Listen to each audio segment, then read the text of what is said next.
nom du Père et du Fils et du Saint-Esprit. Amen.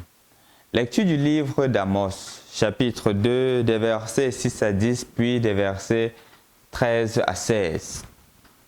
Ainsi parle le Seigneur. La sentence est irrévocable à cause des crimes et des crimes d'Israël.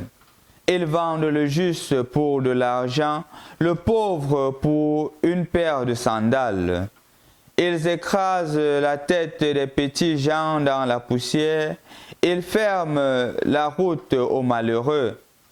Le fils et le père vont vers la même femme et profanent ainsi mon saint nom.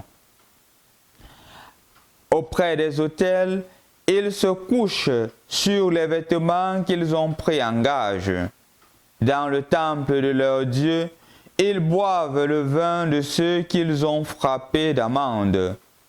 Moi, pourtant, j'avais détruit devant eux l'Amorite, dont la statue égalait celle des cèdres et la vigueur celle des chênes. Je l'avais anéanti depuis le fruit jusqu'aux racines. Moi, je vous avais fait monter du pays d'Égypte, et je vous avais pendant 40 ans conduit à travers le désert pour vous donner en héritage le pays de l'Amorite. Eh bien moi, maintenant, je vous écraserai sur place, comme un chat plein de gerbes écrase tout sur son passage. L'homme le plus rapide ne pourra pas suffire, le plus fort ne pourra pas montrer sa vigueur, même le héros ne sauvera pas sa vie. L'archer ne tiendra pas, le coureur n'échappera pas, le cavalier ne sauvera pas sa vie. Le plus brave s'enfuira tout nu en ce jour-là. Parole du Seigneur. Bonjour chers frères et sœurs dans le Christ. Aujourd'hui, nous continuons notre méditation sur le 13e dimanche du temps ordinaire en ce lundi. En effet, chers frères et sœurs dans le Christ, toute cette semaine, nous aurons le temps d'approfondir le livre du prophète Amos. Et je crois même on la finira dans les parties les plus importantes. C'est vrai, ce livre regorge 9 chapitres et on ne lira pas tous les 9 chapitres. On choisira seulement quelques péricopes qui nous aideront à davantage prendre conscience du message que Amos voudrait transmettre. Il l'a transmis aux personnes de son époque et ce message est encore d'actualité aujourd'hui.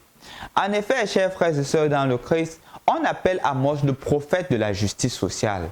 C'est vrai, tous les autres prophètes parlent de la justice sociale, mais lui met un accent tout à fait particulier. Parce qu'à cette époque, chers frères et sœurs dans le Christ, le royaume d'Israël est divisé en deux. Étant donc divisé en deux, il est à la limite des deux royaumes où règne Jéroboam II. Et donc, là, il y a le temple de Bethel parce que justement, ça devait concurrencer le temple de Jérusalem quand la division a eu lieu. Et le roi avait vraiment eu des succès. Il avait vraiment conquis beaucoup de territoires, il avait gagné beaucoup de guerres. Et donc, le pays s'était enrichi. Le pays s'était énormément enrichi. S'étant donc enrichi, ils ont oublié les oignons d'Égypte. Ils ont oublié justement qui leur a donné la possibilité d'être ce qu'ils étaient. Ils ont oublié. Et là maintenant, le pauvre était opprimé. L'innocent n'avait plus de droits parce que les riches avaient tous les droits. La raison du plus fort était la meilleure. C'est ainsi donc que le Seigneur suscite Amos pour aller dénoncer le crime de son peuple. Et pour leur dire que si vous ne changez pas, si vous ne changez pas d'attitude, moi je me retournerai contre vous.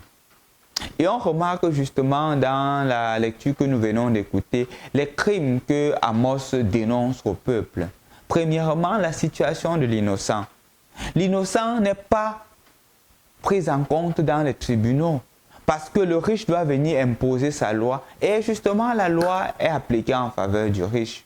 Le pauvre est maltraité, le pauvre est abusé, le pauvre justement est mis de côté en tout. Et Amos le dénonce. Pire encore, les valeurs morales sont vraiment bafouées entièrement, au point où le père et la mère, le père et le fils couchent avec la même fille. Il n'y a plus de valeur morale, il n'y a plus le sens de la dignité. Et on n'en a que le riche et on vient à l'église se mettre à proclamer l'amour de Dieu. Pourtant, c'est l'argent du pauvre que nous utilisons. Et là, justement, Amos décrit cela. C'est pour cela que dans ce livre, on écoute.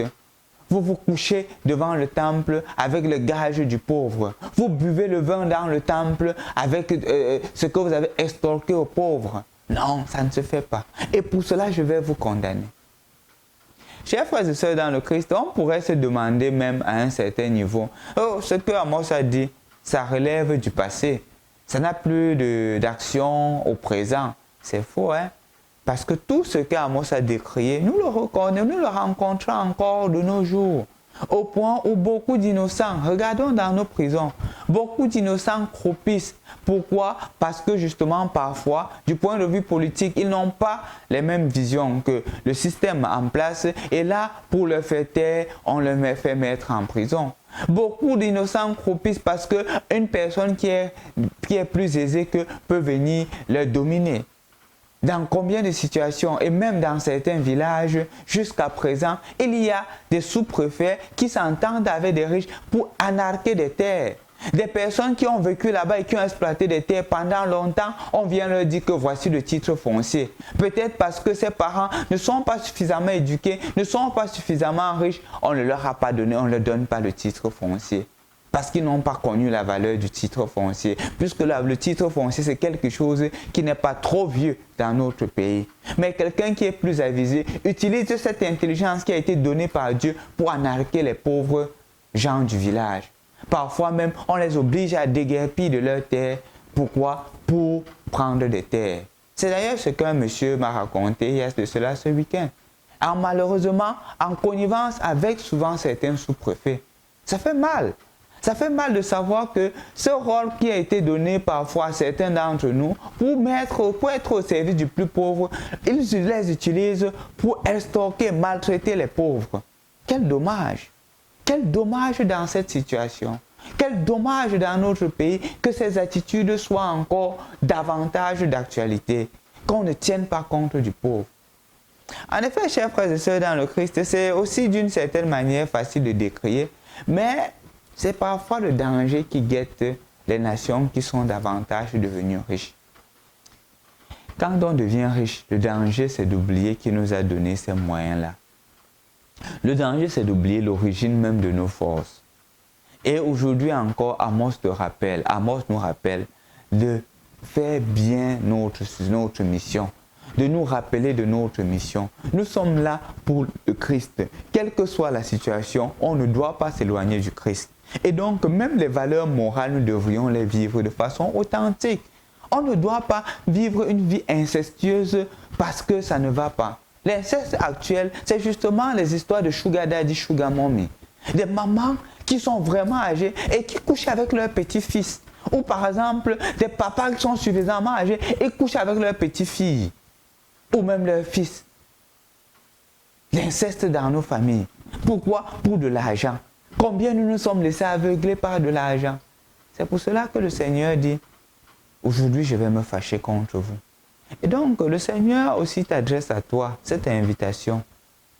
Sois premièrement, peut-être un autre Amos, qui n'a pas peur de dénoncer l'injustice qui se vit autour de toi. Aie le courage de dire, ça ne se fait pas. Aie le courage de tenir ferme en face de l'injustice. Deuxièmement, si peut-être tu es dans cette situation qu'Amos décrit, il est encore temps de se convertir. Il y a encore de l'espoir. Quand le Seigneur te dit, il ne te dit pas pour te condamner. Il te dit parce qu'il voudrait ta conversion. Je crois qu'en psychologie, on le démontre, non? Quand quelqu'un dit au préalable que je vais me suicider, c'est parce qu'il ne veut pas se suicider. Quand il dit que je vais faire ceci, c'est parce qu'il a l'intention de ne pas faire. Donc, quand le Seigneur te dit, voici ce que je prépare contre toi, c'est parce qu'il veut te donner encore une seconde chance. C'est parce qu'il veut nous donner encore une seconde chance.